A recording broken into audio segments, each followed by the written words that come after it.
गंगापूर शहरात 15 वर्षात आमदार बम 5 मुतारी बांधू शकले नाहीत, त्यामुळे त्यांच्याकडून तालुक्याचा विकास होईल याची अपेक्षा करू नका, असे अपक्ष उमेदवार डॉक्टर सुरेश सोनवणे यांनी गंगापूर शहरात संवाद दौऱ्यादरम्यान सांगितले.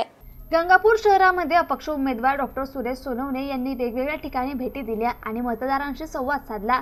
यावेळी शहरातील मुख्य बस स्टँडची दुरवस्था झाली असून पूर्ण शहरामध्ये 15 वर्षांमध्ये 5 सुलभ शौचालय आमदार बांधू शकले नाही.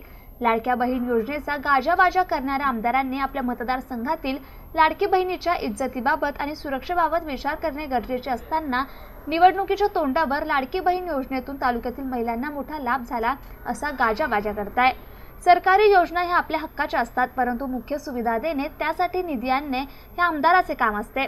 परंतु मागील 15 वर्षात प्रशांत बम हे या कामात सपशेल अपयशी ठरलेत.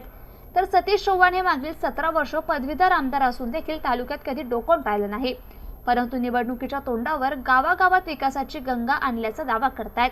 हे फक्त पैसे कमवण्यासाठी राजकारण करतात. पैसा कमवायचा, त्या बळावर निवडणुका लढवायच्या आणि 5 वर्ष मतदारसंघात फिरून देखील बघायचे नाही, ही यांची कामं आहेत. त्यामुळे आता योग्य वेळ आहे, तुमच्या समोर पर्याय आहे, योग्य विचार करून मतदान करा, असे आवाहन अपक्ष उमेदवार डॉक्टर सुरेश सोनवणे यांनी यावेळी केले. या प्रसंगी मोठ्या संख्येने नागरिक उपस्थित होते.